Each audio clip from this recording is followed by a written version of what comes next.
Hoy ocurrió algo que puede cambiar el rumbo político de México. La reforma electoral impulsada por la presidenta Claudia Sheinbaum no fue aprobada en la Cámara de Diputados. Y esto es muy importante entenderlo bien. Porque cuando una reforma electoral no se aprueba, no significa solamente que una ley no pasó. Significa que las reglas del poder político permanecen como están. Y eso tiene consecuencias para los partidos políticos, las elecciones futuras y el equilibrio de poder dentro del Congreso. Pero hay algo todavía más sorprendente. La reforma no fue frenada únicamente por la oposición. Fue frenada también por partidos que normalmente son aliados del gobierno. Estoy hablando de Partido Verde Ecologista de México y Partido del Trabajo. Esto provocó algo que muchos analistas ya están señalando como la primera gran derrota legislativa del gobierno actual. En este video vamos a analizar todo con calma, porque si no se explica bien, esta noticia puede parecer confusa. Vamos a responder preguntas que seguramente muchas personas tienen ahora mismo. ¿Qué es exactamente una reforma electoral? ¿Por qué es tan difícil aprobarla? ¿Cómo funciona realmente el Congreso mexicano? ¿Por qué algunos partidos pequeños tienen tanto poder? ¿Y qué implicaciones tiene esto para el futuro político del país? Y también vamos a explicar algo muy importante que muchas veces no se dice en los noticieros. ¿Cómo funciona realmente el poder dentro del Congreso? ¿Qué es una reforma electoral y por qué genera tanto conflicto? Para entender lo que pasó hoy, primero hay que comprender qué significa una reforma electoral. Una reforma electoral es un conjunto de cambios a las leyes que determinan cómo se realizan las elecciones en un país.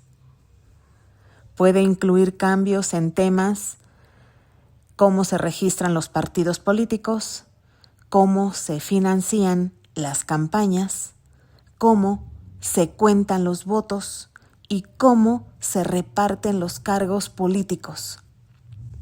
En otras palabras, una reforma electoral define las reglas del juego político. Y cuando cambian las reglas del juego, inevitablemente aparecen conflictos. Porque cada partido político tiene intereses distintos. Algunos partidos quieren reglas que favorezcan a partidos grandes. Otros prefieren reglas que permitan sobrevivir a partidos pequeños. En México, estas reglas electorales son administradas principalmente por el Instituto Nacional Electoral. Este organismo tiene una responsabilidad enorme. Es el encargado de organizar las elecciones federales. Eso incluye elecciones presidenciales, elecciones de diputados y elecciones de senadores.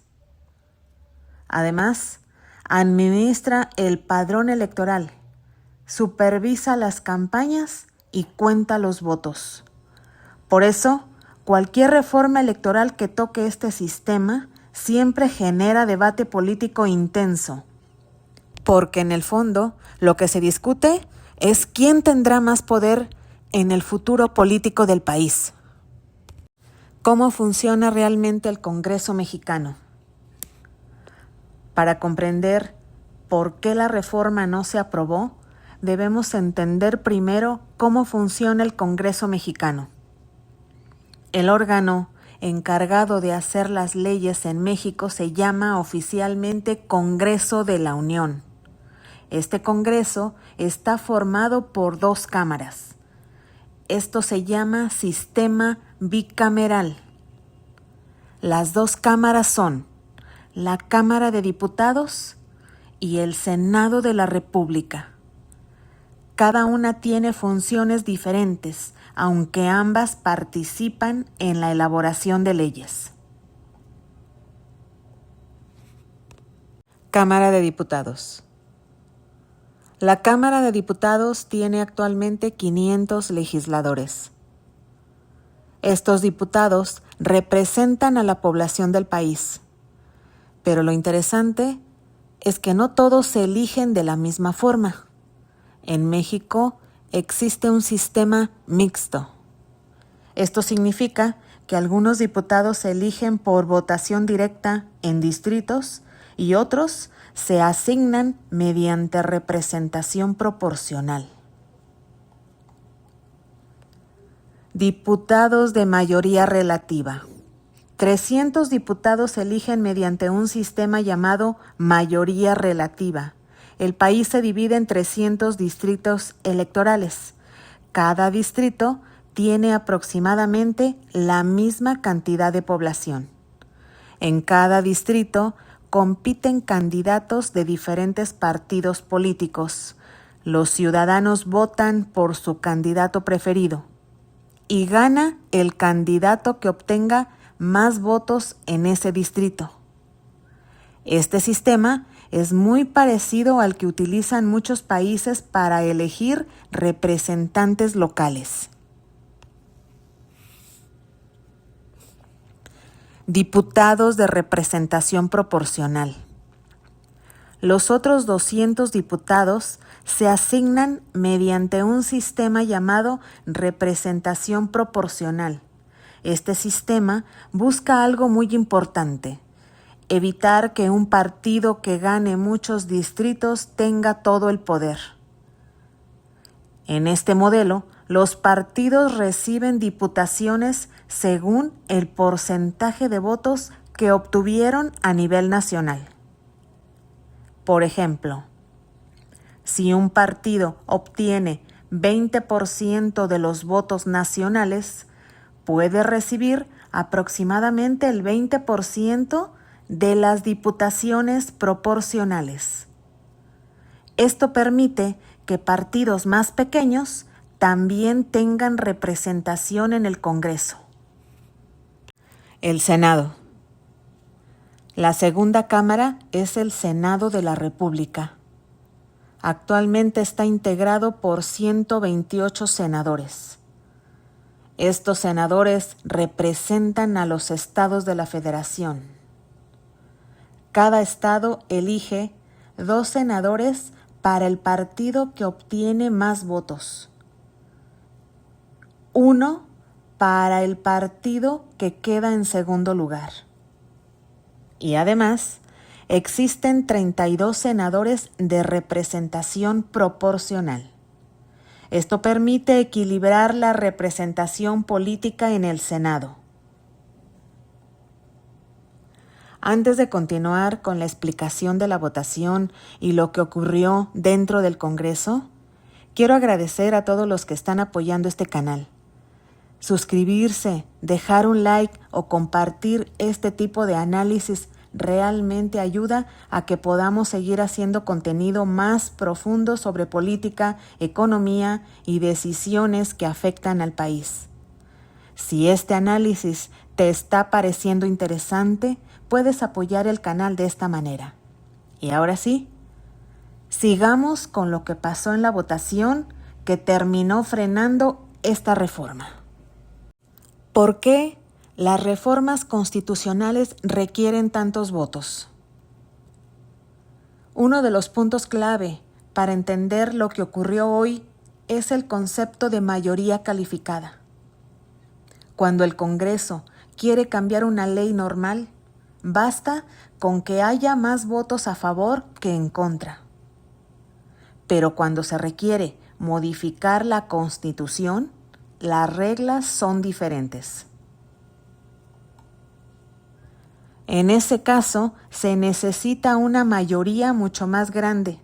Se requiere el apoyo de 2/3 partes de los legisladores. Esto se diseñó así para evitar que un solo partido pueda cambiar la Constitución sin consenso. En la Cámara de Diputados, eso significa que se necesitan alrededor de 334 votos.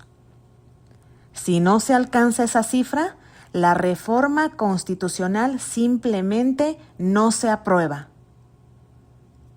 Y eso fue exactamente lo que ocurrió con la reforma electoral. ¿Qué proponía la reforma electoral 2026? La reforma impulsada por la presidenta Claudia Sheinbaum incluía varios cambios importantes. Uno de los principales objetivos era reducir el costo del sistema político. Por ejemplo, se planteaba reducir el financiamiento público que reciben los partidos. En México, los partidos reciben recursos del Estado para realizar sus actividades políticas. Esto se estableció para evitar que dependan completamente de financiamiento privado. Sin embargo, muchos ciudadanos consideran que el sistema político es demasiado costoso. Por eso, el gobierno planteó la posibilidad de reducir este financiamiento. También se discutía la posibilidad de modificar el tamaño del Senado. Actualmente, el Senado tiene 128 integrantes. La propuesta planteaba reducir esa cifra a 96 senadores. El argumento era que un Senado más pequeño podría ser más eficiente, pero algunos partidos consideraban que esto podría afectar la representación política. La votación que cambió el panorama político. Cuando finalmente se realizó la votación en la Cámara de Diputados, ocurrió algo interesante. El resultado fue 259 votos a favor, 234 votos en contra y una abstención. En términos simples, hubo más votos a favor que en contra, pero eso no fue suficiente, porque para cambiar la Constitución se necesita una mayoría calificada, y ese número no se alcanzó. Por lo tanto, la reforma electoral no fue aprobada. El papel de los aliados del gobierno. Lo que terminó definiendo el resultado fue la postura de dos partidos políticos: el Partido Verde Ecologista de México y el Partido del Trabajo.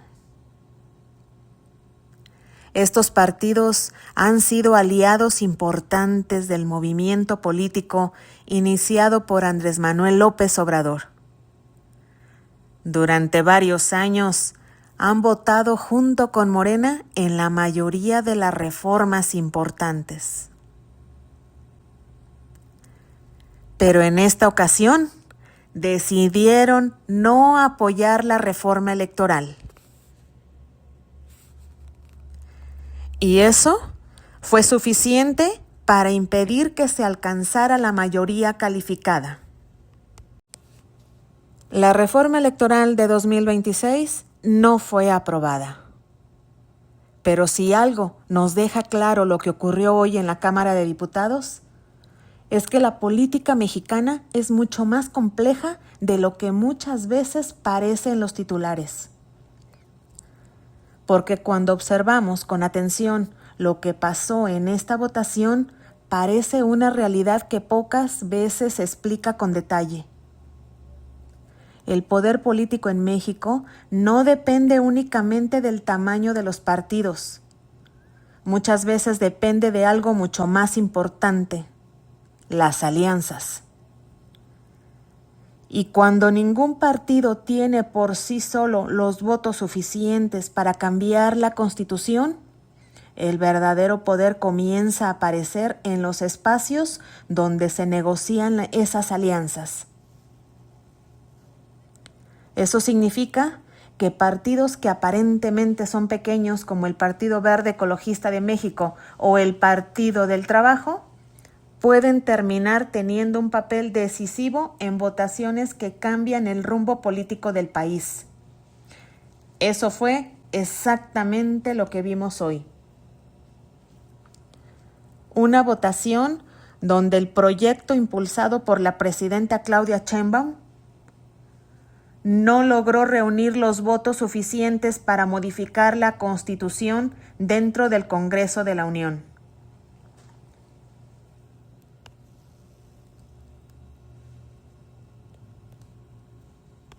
Pero aquí es donde la historia se vuelve todavía más interesante, porque cuando uno comienza a analizar con calma cómo funcionan realmente las votaciones dentro del Congreso, empieza a descubrir algo que muchos ciudadanos desconocen. El poder legislativo no se mueve solamente por ideologías o discursos públicos.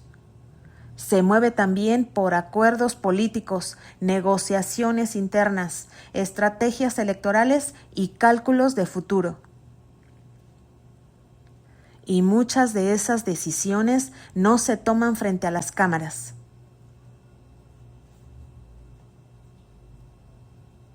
Se toman en reuniones privadas, en negociaciones entre coordinadores parlamentarios y en conversaciones donde se definen las mayorías necesarias para aprobar o frenar una reforma.